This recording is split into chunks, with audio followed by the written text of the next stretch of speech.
Hello, you're listening to the podcast called What No One Knows. I'm your host, Lisa Marie Garcia.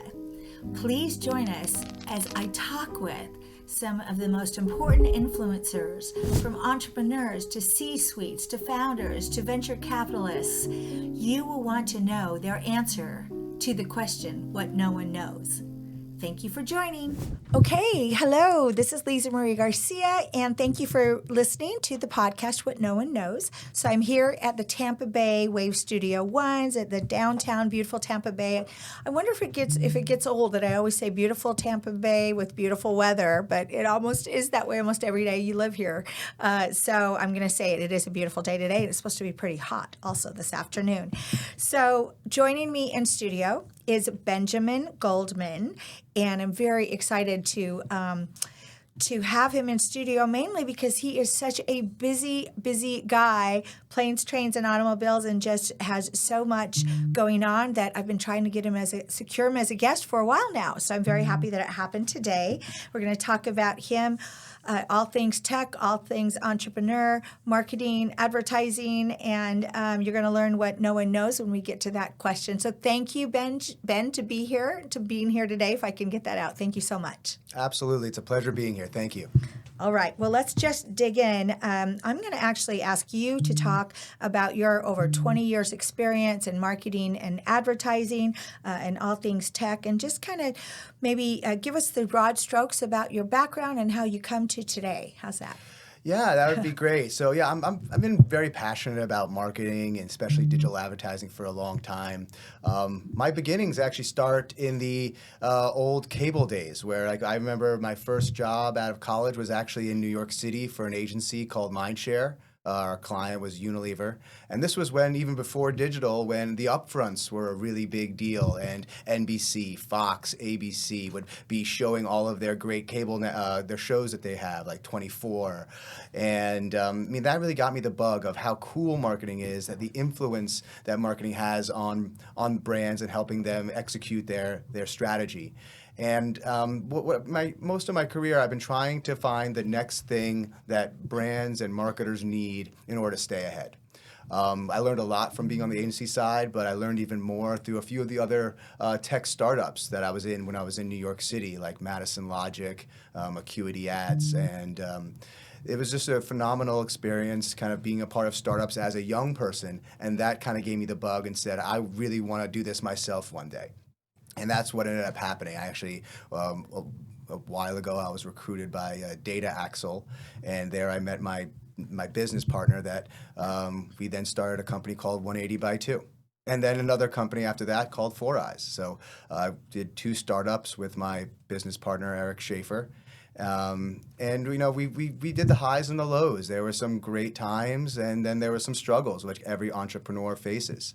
And it was just some of the best times of my life. I learned a lot, and being a part of the Wave had helped in not only our businesses, but I also felt very passionate about helping others, because that's what we do as entrepreneurs. We not only want to see success for ourselves, we want to help the next entrepreneur do what they need to do. So that's always been a passion of mine. So much to unpack there, but let me try. Let's start. Well, actually, I had a thought as you said what you just said at the very end, as far as helping entrepreneurs helping other entrepreneurs. I sort of liken it, and you're 100% right in that. I almost liken it to parenting, and I know you're a father. We'll talk about that in a moment. But as a parent, you want your children to learn from the mistakes you made and from the lessons you'd like. We know that in theory, not in theory, in real life, they need to learn things on their own, right? And they need to make their own mistakes. But it's still, you still want to say, hey, don't speed in a red car because you're just asking for it, right? So you want to help them out. And you're right with entrepreneurs. It's that idea that it's like, okay, I've already been there, done that. The way you should handle this particular business situation is X, Y, Z, and you want to share that. So it's kind of that same idea where we, as entrepreneurs and business owners, once you have experience in something, you just feel like you want people to learn from what you've learned from. So that's excellent that you brought that up. I never thought of it that way for an entrepreneur. But let's actually talk about the Wave because I want to dig in more to your help with tech startups, and where you said, you had 2 companies and you were young. That was early in your career, being a startup founder and everything startup. I love that. And talk about, you actually were one of the cohorts. I've had several cohorts on this show talk about their different experiences with the Tampa Bay Wave, but you said 2017 was when you were a part of a startup group that was very early on into the Tampa Bay Wave organization. Talk about that, and which company was it? That was 180 by 2. And again, It was one of those interesting things where both my partners and I were not originally from Tampa. I'm originally from New York. My partners are actually from the D.C. area. And we were building this company, and we consciously said, besides the fact that we wanted to kind of bring our families down here and have the quality of life, the beautiful weather that you mentioned about Tampa. But when we chose Tampa, we thought that we were building our own company, and we felt that Tampa was also kind of a startup in its own right? It was a very early days. We saw a tech scene kind of blossoming, and that's what kind of what attracted me to the Wave, was that this felt like something that we could build together, like not only with my own company, but the Wave was almost a startup that we were trying to be a part of. And that's kind of how I've always felt about the Wave organization, is that like from when I came, it was, we knew what they wanted to be, and we saw the vision they wanted to get there, but they were still working on all the details, and they were growing in their own right. So and Tampa has grown in its own right, and on how people view Tampa, and COVID obviously accelerated a lot of that, so a lot of people from the Northeast coming down here. But it was very much a conscious decision to move our business and start our business and grow our business here in Tampa. Yeah, so too, I was thinking about my journey here and what's changed since the time I've been here. So I've been here since 2015. And I remember from the Pac Northwest, and you're right in terms of it was an emerging city, an emerging startup business flocking here, so to speak, at that point, because I remembered as I started this publishing company very near to the 2017 year, I would hear from people, this is, one of the top 5 areas that businesses are coming to, and all of that. I mean, it might not have been that high yet, but it was widely known and spoken about that this is where businesses are coming and flocking. So you're right in that time. And, now it is. Now I know it's like top 5 or so, It's definitely changed in not even just the last 5 years. I've seen it change. I've seen, the VC money and certain talent want to come down here. Or better yet, one of big things I was really passionate about is having the talent that's already here, college students who are going to USF and UT, and they want to stay here, but sometimes they felt obligated to go to some of the larger cities to be a part of the startup scene. Now they could stay here, and with UT and a great entrepreneur organization, I've taught a few classes there, and it's been a great thing. So there's just been so much happening here in the last few years, and I was just very thankful to be a part of it. Yeah, no, 100%. And coming from Pac Northwest, it was like, okay, Silicon Valley, my mindset, Silicon Valley. And then, of course, with, Seattle and, Amazon and Nintendo and all of that, it was like, and then I come to Tampa and I'm like, tech? It is tech. And now, in a big way. So, yeah, I love that. Okay, so, well, and then just tell me, explain what was your company when you were a cohort? I mean, what was your service? What did you do? So 180 by 2 was focused on audience development. But we found a niche, like every business has to go through a few pivots, right? Yep. You start out, and again, like my main advice I've always given to every startup, and I give it out all the time, whether people want to hear it or not, is that, it's okay to start with an idea, but it's really important to start with how you're going to make money. Yeah, it's kind of really important. It's kind of really important, but like you'd be surprised on how most people think about it. Like, oh, I just got to come up with an idea, and that idea is going to sell itself, and it's going to, I'm just going to make money. I'll worry about making the money later. I just need to make this great product. And I've always found that's exactly the opposite. It's like the first question you need to ask is, who wants what I'm selling, and how are we going to make money from it right out of the gate? I mean, I'm a founder I had my kids as we were starting the first business, and when you have kids, you have to make money. Like they have needs. So there's no pre-revenue. Right. Part, right? You go right in, yeah, you have to start making money. So what we did is that we found a niche that we thought was being underserved in being able to connect various signals. That was kind of what 180 by 2 stood for, was being able to connect all the various signals and identifiers around a given individual and tying them all together. It was very much a legacy thing where a data provider would focus on B2B or B2C. There really wasn't anybody that kind of said, you know what, we're going to take this all in and view this person as both a professional and as a consumer. So we brought data insights and identifiers, and we built our own account graph that was kind of unique using mobile location data at the time. And on the back of that, we then built a really interesting intent product that in B2B marketing, intent is a really big deal in the sense of understanding who's in market for the product you're selling, trying to understand, hey, these companies are looking at this product for either to adopt it or just maybe more than just research. So we got really deep, and that's where we differentiate ourselves a little bit, was helping people who are trying to execute an ABM strategy using not just our graph to target the right professionals, but understand, are these professionals really in market for my solution? We also were very good at creating our product to monetize it fairly quickly. Like right out of the gate, we were able to create our product and build good channel partnerships. I'm a big advocate for finding your channel partner. Sometimes it's really hard to get a end client to trust that you as a little startup can handle them. Right. So sometimes when that's not the case, you find a good channel partner that has a sales team that already has brands, and you can help them understand how you as a nimble startup can help them increase their revenue. That's the gold mine. That's how you start a business. And we not that we were opposed to raising money, but we found a much more excitement in making the money and using that money and recycling it and helping that build our business versus funding. Even to the exit, we didn't raise much money. It was all bootstrapped, and we're very proud of the fact that we were bootstrapped startup, and that's kind of the model that, frankly, I push other founders to really look at. I think a lot of founders get caught up in raising money and how exciting it is to say, "Oh, this VC backed me," and that's great. That works for some products. Don't get me wrong; it's not every startup has the luxury of producing money out of the gate. Sometimes you need a little bit of money to get going. However, I'm always challenging founders to be like, so before you get that first 100,000, what can you do to make money right now?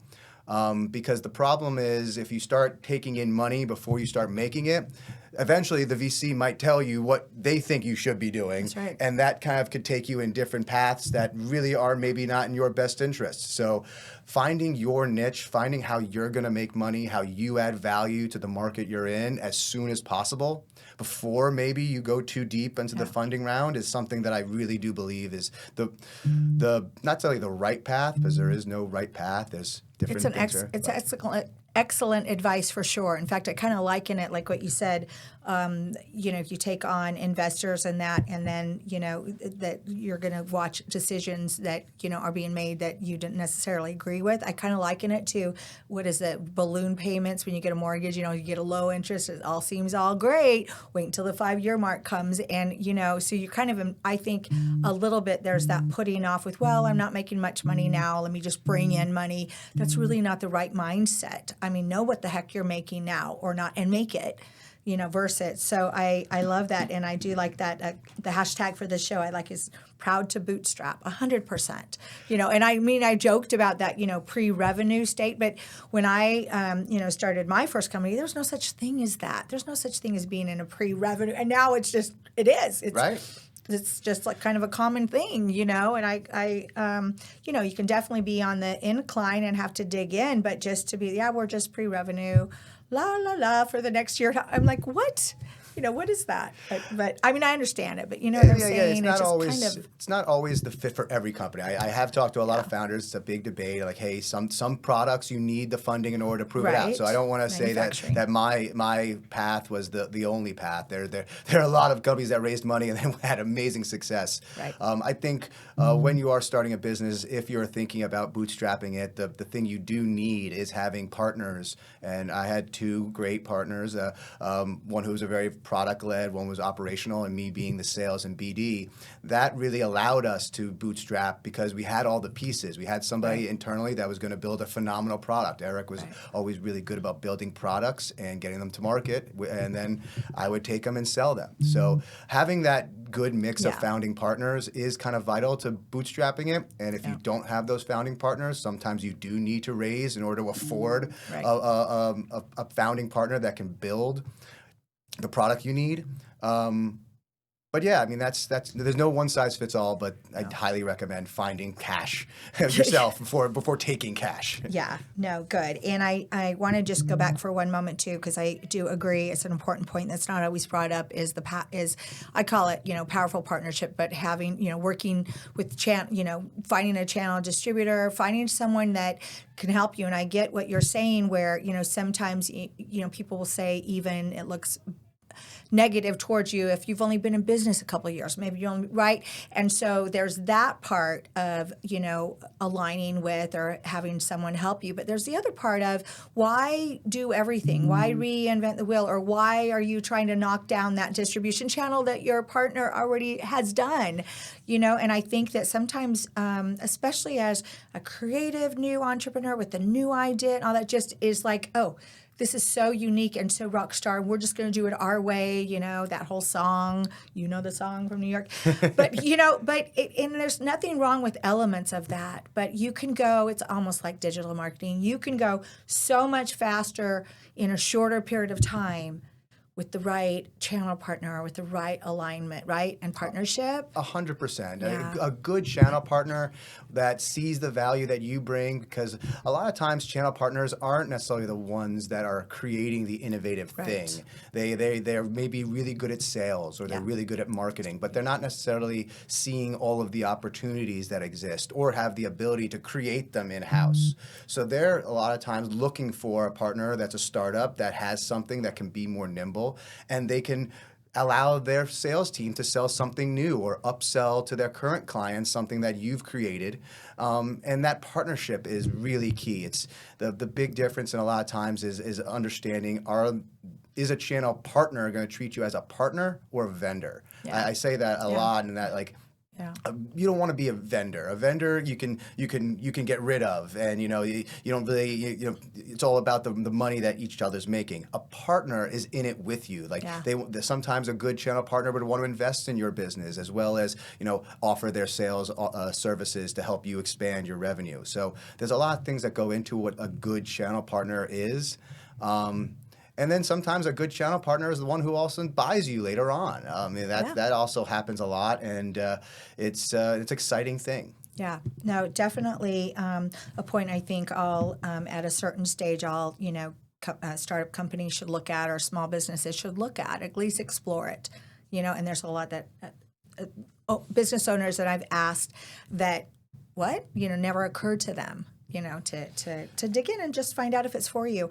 I want to ask you though. I was reading about your award of 2023. So just a little bit ago, about your 40 under 40 award. And so was that fun being featured in that? Tell me. That was a great experience being a part of that group that I graduated with. There was a lot of great founders in that group. I think that conference and that award right there kind of showed me, when I was looking around at some of the other founders that were also getting honored that year, I was like, this is why I moved to Tampa, is because this was happening, and these people, this talent was here, and they're thinking out of the box, and we all felt very passionate about putting Tampa on the map and having the rest of the country and world view Tampa as a place you can build your company. Yeah. And that was a great honor. And it was coming off COVID, and a very exciting time after selling my first business. And it was just a great honor and very flattering. I like what you said, and I 100% agree. And how I think about the Wave is I'm just astounded sometimes with the cohorts that I get to meet and are introduced to at the Wave. I mean, there's just a lot of talent.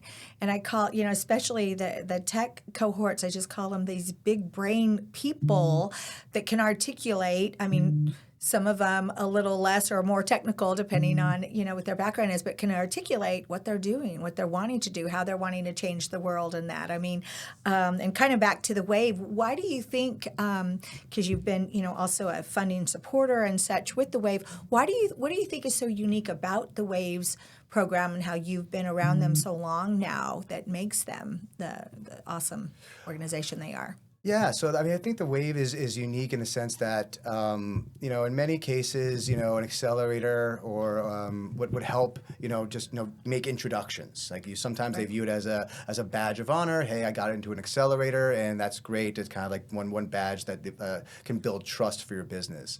The Wave was great because they not only tried to get our name out there, which they did. I mean, everyone from the Wave, as we were seeing success and our revenues were doubling, we weren't the only ones shouting from the mountain on how cool we were. We felt that we had the Wave organization also in our corner, trying to share our successes, which helps. I mean, the more people that can say, hey, this company is really doing something special, the better things are going to be. Right. But yeah, there was the introductions they brought, their insights. And I also did enjoy a lot of the CEO roundtables. I think that, when you're in the trenches doing the job, it can feel very alone. You can feel kind of like, yes, you have partners, and you can share with them, but you're still in the mud together with your other partners. It was also really good to talk to other CEOs who are also experiencing the same pain you were experiencing, and you can kind of bond over that, even if they necessarily didn't have the answer to the question, like. Well, what am I going to do if, I have an employee that's not necessarily hitting numbers? How do you handle that?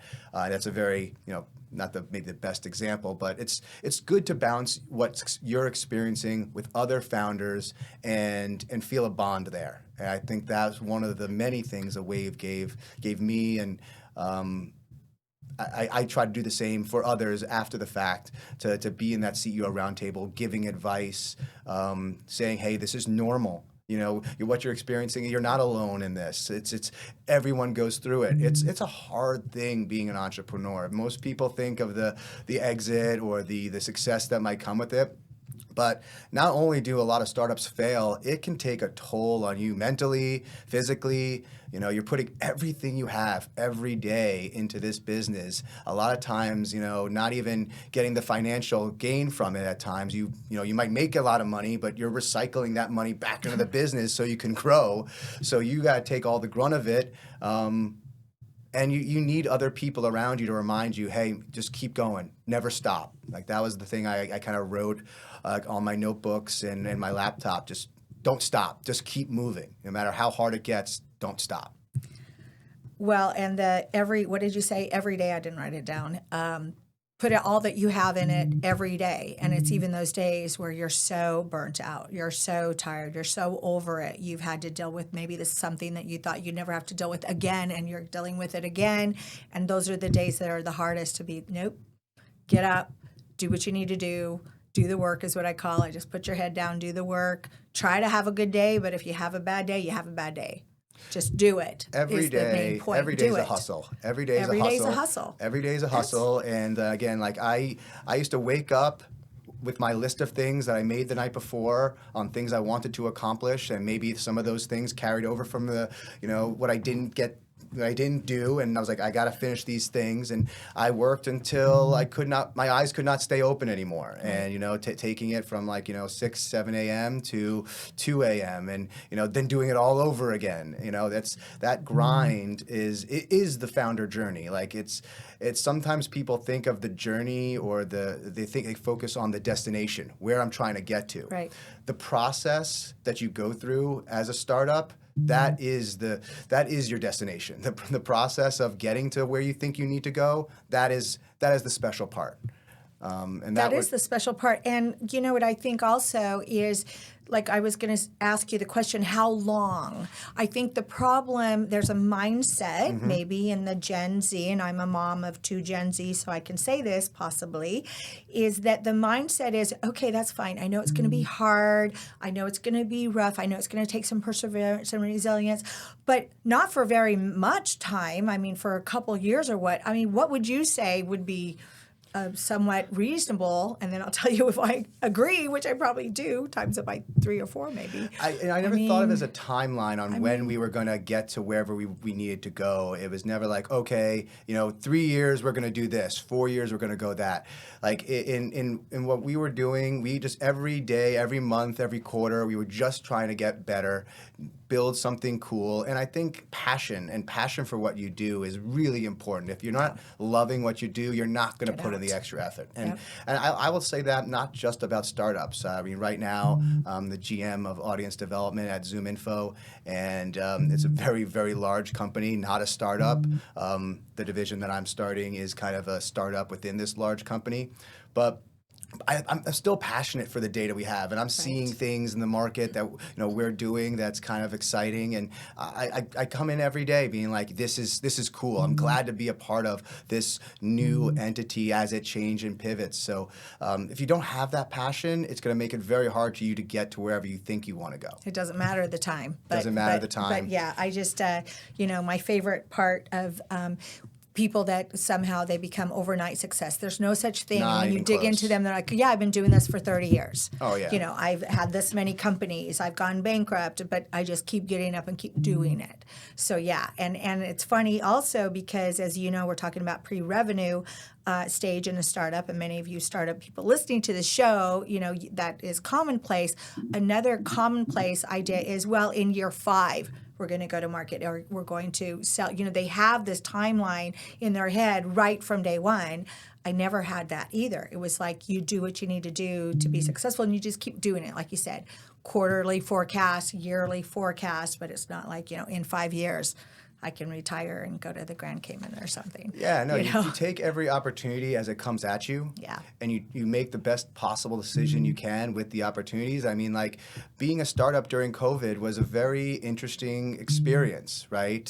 Not only were we going through COVID during this time, there was also some debate over cookie and privacy, which did affect my business. So there was a lot of other elements that we had to think about, like, is this cookie privacy going to affect our business at all? Are there risks here? But then with those risks are also amazing opportunities, because maybe as from the Jurassic Park, life finds a way. Yeah. If you're in a startup, you find a way. Yeah. And I think that was part of the journey. Well, and it's a mindset of understanding that it's not really an obstacle. It's something to figure out and to make you better. 100%. Yeah. I knew that this would go so fast. It's been such a great interview. So I have to ask you our question. We're there. So the question with the show is, tell us that someone doesn't know much about. So what no one knows, please. So, I mean, I'm not sure if, no one knows, but I obviously, part of, every entrepreneur, besides being very passionate about, their business, I'm also passionate about, golf and gardening. I mean, maybe a lot of people do know that. But I would also say I'm very also passionate about my daughter happens to be dyslexic, and she goes to a school called DePaul School for Dyslexia. And I found that while I was doing some work with the Wave, Linda brought me in to help teach this entrepreneur club. And I was like, yes, I think that kids need to learn at a very early age, what entrepreneurism is, and that they can do it. Because it's not something, yes, the UT has a college about it, but at an early age, it's not something you learn in your class. You're learning math, algebra, English. You don't really learn about it on how to become an entrepreneur. So Linda kind of tapped me in, and we did that at the Rompello School. And then I also was able to do it at the DePaul School for Dyslexia. And I found that was such a rewarding experience, because those kids really look at the world differently. They're struggling through things that are very easy for others, and they have to put in the work to get things done. And they also look at the world very differently, and they see problems and they see solutions to those problems differently than some others. So neurodiversity neurodivergent, I think that they're calling it now.